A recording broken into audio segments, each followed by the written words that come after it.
Il faut rentrer chez vous, on ne veut plus de vous ici. Il faut rentrer chez vous, on ne veut plus de vous. Il faut rentrer, on ne veut plus de vous. On ne veut plus vous voir ici. Rentrez chez vous, monsieur. Il faut rentrer chez vous. Il faut rentrer, on ne veut plus de vous au Congo, on ne veut plus de vous. On ne veut plus de vous chez nous. On ne veut plus de vous, il faut partir chez vous. Tu vas tirer sur moi. Tu vas tirer sur moi. Vous voulez encore tirer? Vous voulez tuer les gens? Vous voulez tuer les Congolais? Vous voulez tuer les Congolais, vous? Vous allez tuer les Congolais. Il faut rentrer chez vous, on ne veut plus de vous. Il faut rentrer chez vous, on ne veut plus de vous. C'est clair, il faut rentrer chez vous, le message est clair, il faut rentrer chez vous, on ne veut plus de vous. Bande de cons. On ne veut plus de vous, rentrez chez vous.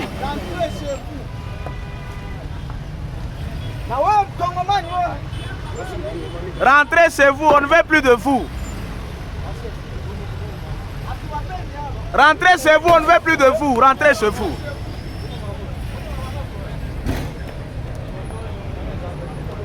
Faut rentrer chez vous.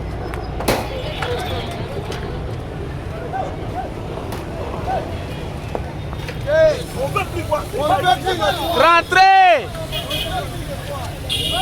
C'est la deuxième agglomération de la province de l'Ituri. Elle est située à plus de 90 km au nord de Bunia, en territoire de Djougou. Mungwalu, c'est pratiquement la capitale de l'or de la province. C'est une cité essentiellement aurifère, habitée par, on parle de plus de 25 000 trésors artisanaux d'or.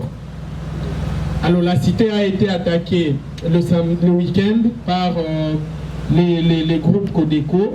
En fait, ils sont en train de se battre pour l'or, comme je vous ai dit l'autre fois, avec un autre groupe qui s'appelle l'autodéfense Zaïre. Et il y a eu une trentaine de morts dans ces attaques. L'armée a réussi à repousser les deux milices qui se battaient là-bas. Mais c'est une situation extrêmement préoccupante. Comme vous savez, je vais peut-être le souligner aussi, Mungwalu, on parle d'une production d'or annuelle estimée à plus de 600 kg d'or à Mungwalu, évidemment qui provient de l'exploitation artisanale. Mais les 600 kg d'or, il n'y a aucun comptoir d'or agréé à Bunia, même pas en Ituri. Aucun comptoir d'or officiel agréé. Donc tous les 600 kg d'or qui sont exploités sont exportés de manière frauduleuse via l'Ouganda. Et vous comprenez toute la dynamique économique autour. L'Ouganda ne voudra jamais qu'il y ait la paix dans cette zone, parce que s'il y a la paix, l'État congolais va avoir le contrôle sur ces minerais, sur les circuits de l'exploitation de ces minerais, et c'est l'Ouganda qui perd. Donc l'Ouganda exporte cet or en fait comme si c'était son or. Ce n'est pas tracé, c'est impossible pour nous de dire que c'est nous qui l'avons exploité. Donc, donc ça c'est la situation en territoire de Djougou. En territoire d'Irumu, parce que nous avons 3 territoires problématiques sur les 5 que compte l'Ituri. Ceux qui sont problématiques, c'est Djougou, c'est Irumu et Mambasa. Les 2 territoires de l'extrême nord du pays, qui sont d'ailleurs à l'extrême nord-est du Congo, c'est Aru et Mahagi, où il y a pratiquement de la calme. Il n'y a pas de groupe armé là-bas. Alors, à Irumu, la situation a été caractérisée par l'affrontement de 2 autres milices aussi qui s'affrontent là-bas, sous un état de siège quasiment inexistant. Les 2 milices s'appellent la FRPI et la FPIC. Ils se sont affrontés à 10 km au sud de la ville de Bunia. Jusque-là, nous ne savons pas les raisons de cet affrontement. L'armée n'a même pas communiqué là-dessus. Mais on parle de 3 morts côté civil dans cet affrontement. Il faut signaler ici que l'état de siège, qui ne mène plus d'opérations pratiquement contre les groupes armés, est engagé dans une logique de négociation avec les groupes armés. le gouverneur militaire qui est là a forcé les communautés, parce que comme je vous avais dit, tous les groupes armés évidemment ont des connotations tribales. Alors le gouverneur militaire a forcé toutes ces tribus, toutes ces communautés à entamer des dialogues avec les leaders des groupes armés. C'est ce qui est en train d'être fait avec Codeco et la communauté Lendu, avec Zahir et les Hema, et avec FPIC, avec une autre communauté d'Iralaba. Mais c'est une démarche totalement contestée sur le plan par la population, par la société civile et tout le monde. Parce que nous pensions que l'état de siège ne venait pas pour recevoir des cahiers de charges des groupes armés, où les mêmes groupes armés qui ont tué nos populations demandent l'amnistie, demandent de les intégrer dans l'armée, de reconnaître leur grade fantaisiste. Voilà les choses qu'ils demandent. Et l'état de siège aujourd'hui se limite à recevoir ces cahiers de charges de ces groupes armés et en leur promettant l'impunité, ce qui est inacceptable aux yeux de beaucoup de gens sur place. On est d'accord qu'il faut la paix, mais pas une paix au prix de l'impunité, parce que ça va revenir après. Quelqu'un d'autre pourra toujours créer un autre groupe armé et il sait qu'on va négocier avec lui, il sera général dans l'armée et c'est tout. Après avoir tué des femmes et des enfants, rasé des villages, détruit des écoles et des hôpitaux.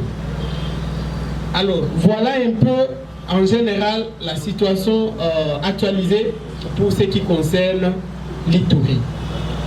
Parce que je n'ai que 5 minutes, on va rapidement au Nord Kivu. Comme vous savez, Bunagana est toujours entre les mains du M23 et pratiquement il n'y a rien qui est fait depuis plus de 2 mois. L'armée est dans le statu quo pratiquement. Nous ne savons pas l'ordre est venu d'où pour demander à l'armée de ne rien faire, de ne mener aucune opération pour tenter de reprendre Bunagana. Je veux vous rappeler que Bunagana, c'est un important poste douanier du Nord Kivu.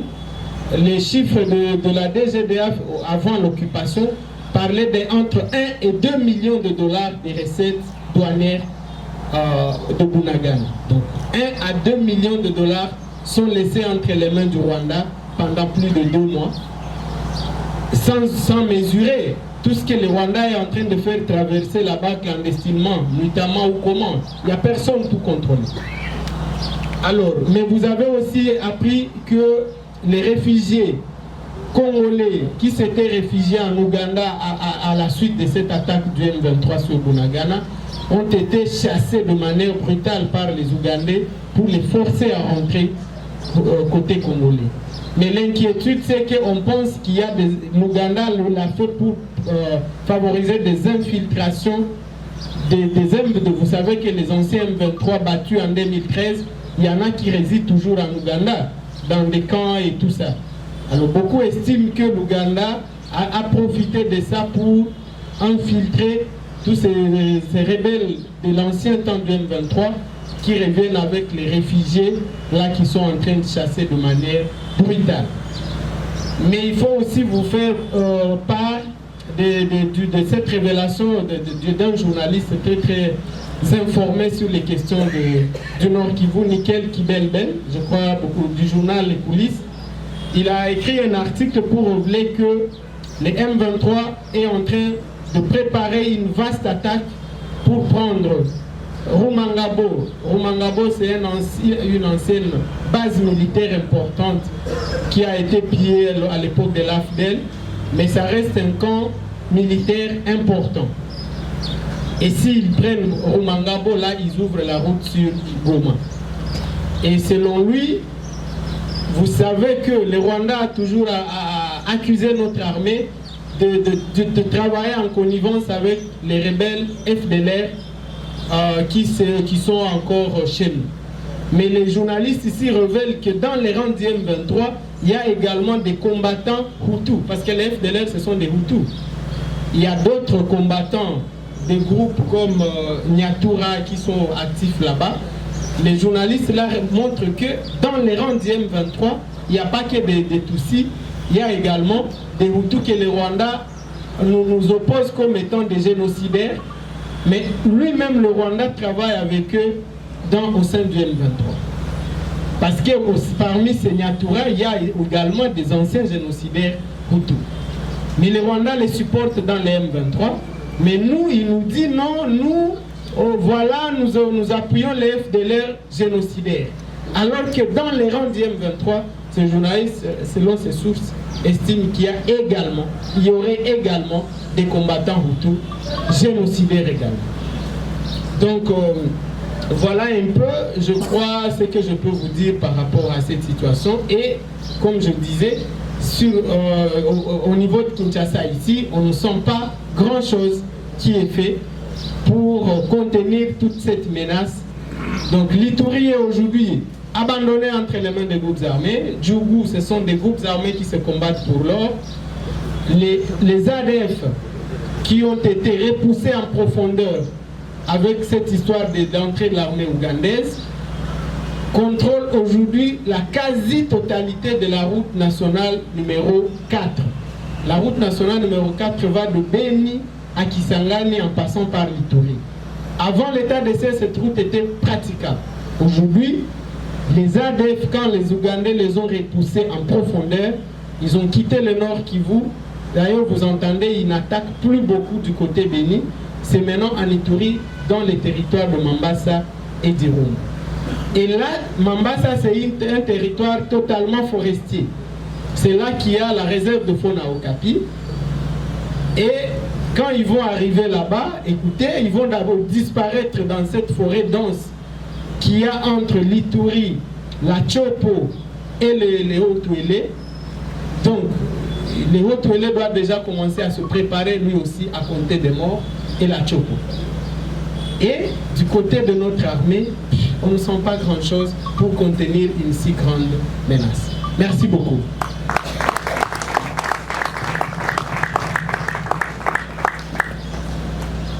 Beaucoup. Comme vous savez, moi je n'ai cessé de remercier sincèrement le président élu pour avoir pris cette initiative de nous réunir chaque semaine pour qu'on fasse le point sur la situation sécuritaire de notre pays. Nous sommes, je crois, les seuls partis en RDC qui prenons de notre temps chaque semaine pour la question nationale. C'est quelque chose qu'il faut absolument encourager et remercier. Alors on demande bon, les services de renseignement, qu'est-ce qu'ils existent dans notre pays et ils sont au service de qui? Mais je voudrais dire à mon camarade qu'essayer de fomenter un coup d'État, c'est juste une blague, essayer de fomenter un coup d'État contre le régime qui est là aujourd'hui, ces services vont vous trouver dans les minutes qui suivent. Donc les services de renseignement existent, mais ils sont au service d'un individu pour protéger son pouvoir. Ce n'est pas pour protéger le pays. Si vous demandez à ces services de voir les Rwandais qui viennent nous agresser, ils ne les voient pas. Ils ne voient pas les Ougandais.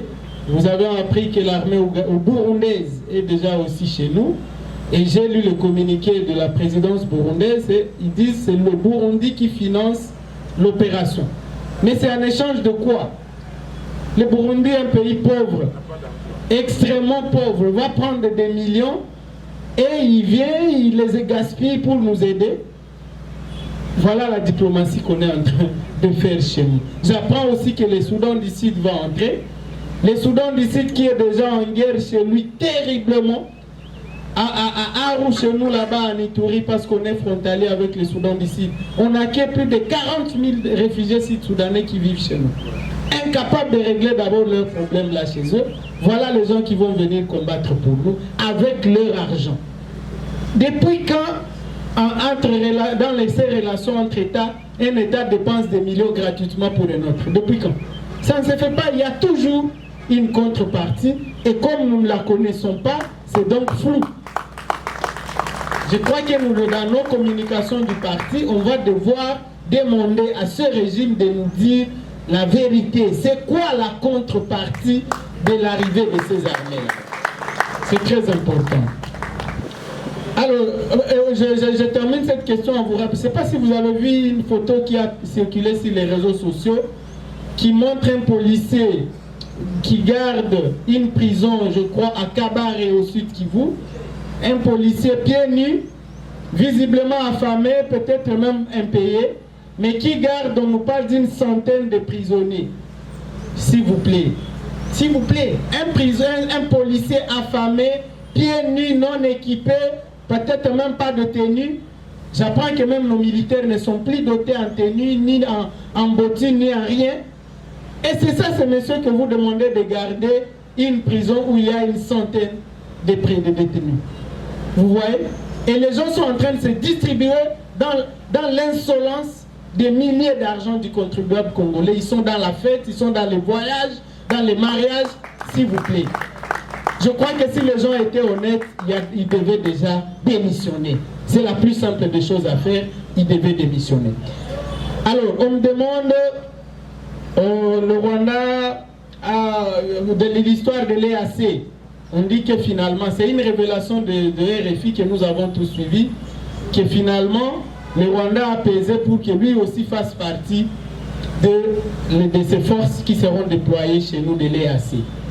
Et la question de savoir pourquoi ces gens se battent absolument à venir chez nous. Qu'est-ce qu'il y a? Qu'est-ce qui viennent? Pourquoi ils se battent? Tout le monde veut absolument y être. Voilà toute la question. C'est que ces gens ne nous disent pas. Parce qu'ils ne peuvent pas se battre pour rien, pour venir dépenser leur argent, faire tuer leurs militaires chez nous pour rien. Non. Alors, on a appris ça, mais sachez même que si même l'armée rwandaise ne venait pas, c'est que l'EAC, ceux qui sont chargés des renseignements des troupes de l'EAC, c'est le Rwanda. Et vous savez que la guerre, c'est les renseignements. C'est le Rwanda, même s'ils n'amenaient pas ces gens ici, ces militaires seront là pour coordonner les renseignements des opérations de l'EAC. Donc ils seront de toutes les façons, ils seront là. Et nous ne savons pas justement c'est quoi l'enjeu, la carte, c'est quoi, qu'est-ce que le Rwanda, pourquoi il se poumonnent autant, à coûte que coûte il doit être là. Coûte que coûte le Kenya veut être là, coûte que coûte la Tanzanie, coûte que coûte le Burundi, le Soudan du Sud. Voilà les grandes questions et j'espère que le bureau national de notre parti va devoir, c'est vraiment ma recommandation, va devoir communiquer là-dessus pour demander à ce régime de nous expliquer d'abord qu'est-ce que ces gens gagnent en contrepartie d'autant de sacrifices chez nous. Je vous remercie. Merci beaucoup, monsieur le modérateur, pour la parole. Monsieur le président élu, chers membres, madame la vice-présidente, chers membres du bureau national, chers Banamboka, distingués invités, le pays, comme l'avait déjà prédit il y a plusieurs années le président élu, est en train de sombrer chaque jour qui passe. La province du Bawele, dans la province du Bawele, certains territoires sont aujourd'hui occupés par les groupes armés, les Seleka, les Antibalaka et les Mororo. Dans la province du Haut-Ouélé, on n'en parle même pas. Une grande partie du territoire est occupée par les Mororo venus du Sud-Soudan. La situation de l'Ituri vient de nous être décrite.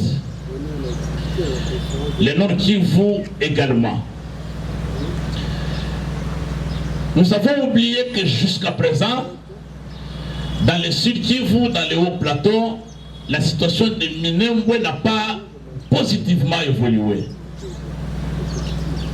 Jusqu'aujourd'hui, l'insécurité règne et des parties importantes de notre territoire sont occupées par des milices instrumentalisées par les pays voisins.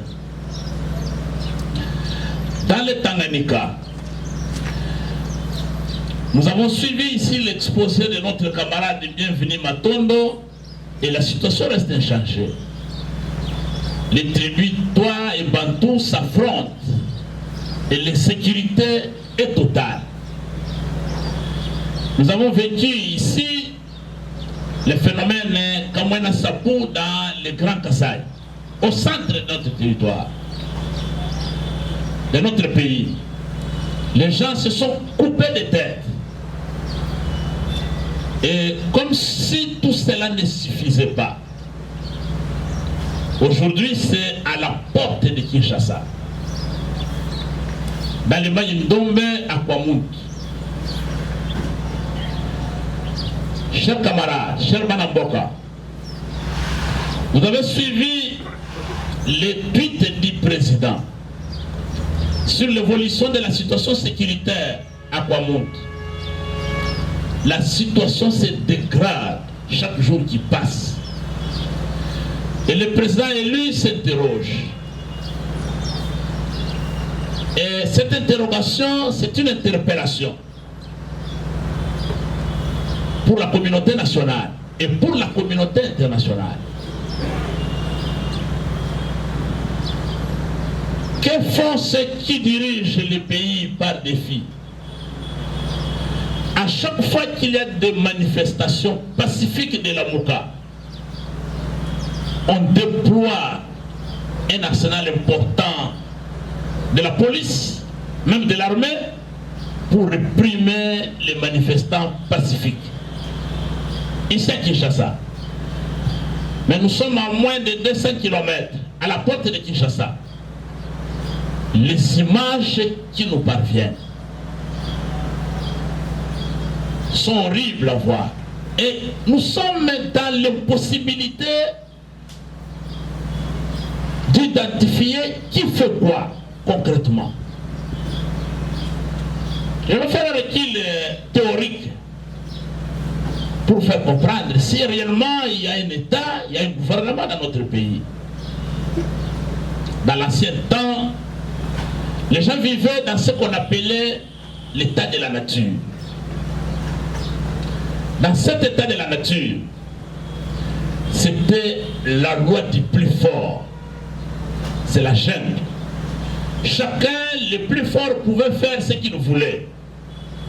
Mais à un moment donné, les êtres humains se sont regardés pour se dire Dieu, le créateur du ciel et de la terre, nous a fait grâce en tant qu'être humain. Si les animaux, les oiseaux, les reptiles comme les serpents sont dépourvus d'intelligence, mais dis-moi pour nous les humains, Dieu nous a doté l'intelligence qui nous différencie des autres êtres sur la terre. Comment nous pouvons vivre comme les animaux? Et les hommes sur la terre ont créé ce qu'on a appelé le contrat social. Chacun a accepté volontairement de renoncer à sa force physique individuelle pour se confier à une institution supérieure, à un être supérieur. C'est cette institution qu'on a appelée l'État.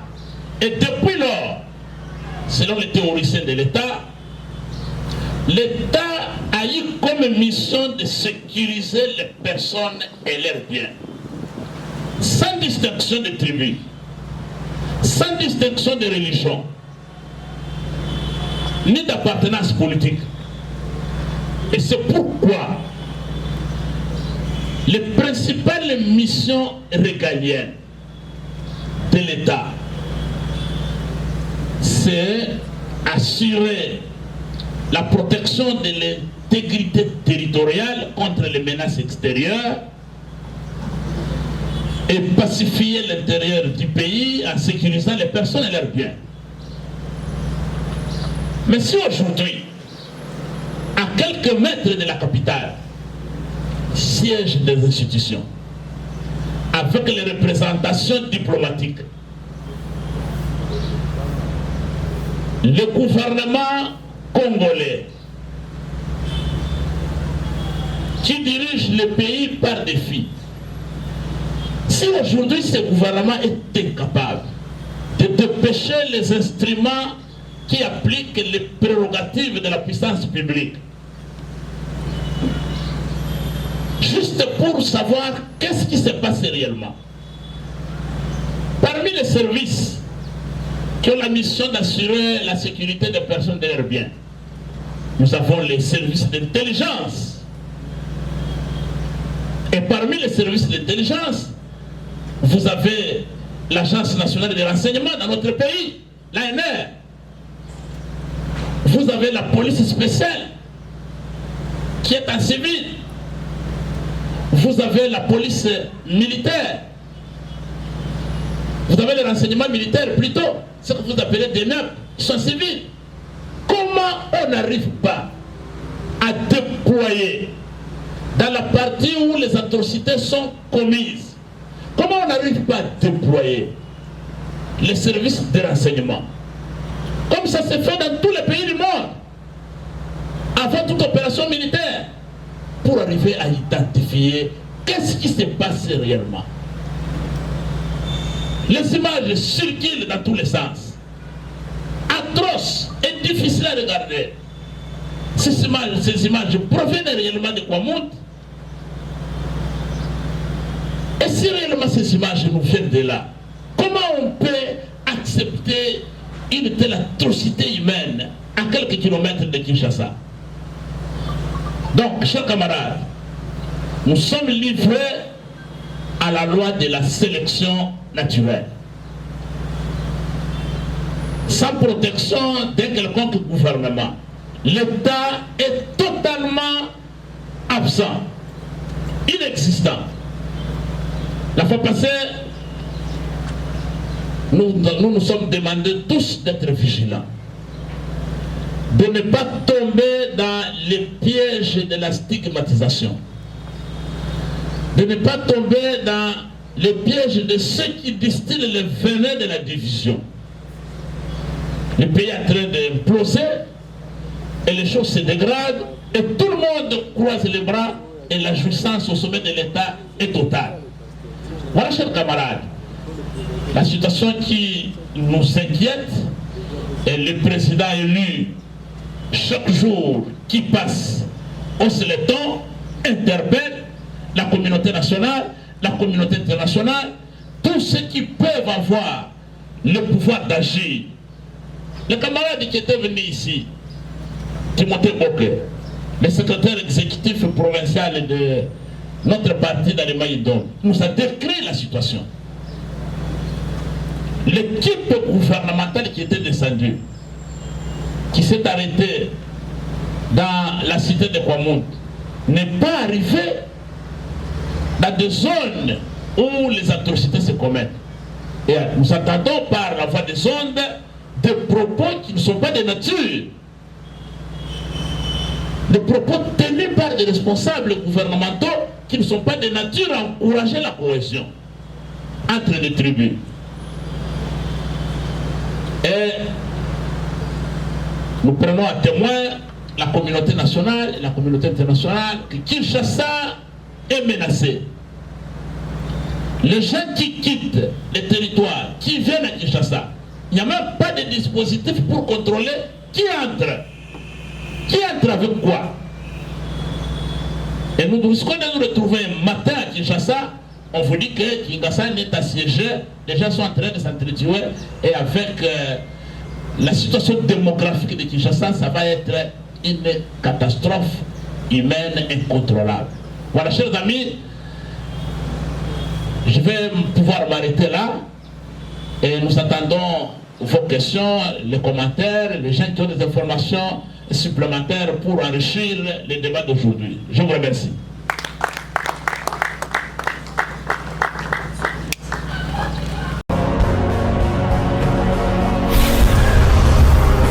Correcteur News TV, Awande correction, il y a News tout. Donc Awande, on assure quoi. Suivez Correcteur News TV pour avoir toutes les informations crédibles et fiables. Correcteur News avec Yemoko Rachou. Rachou, la caramel, check.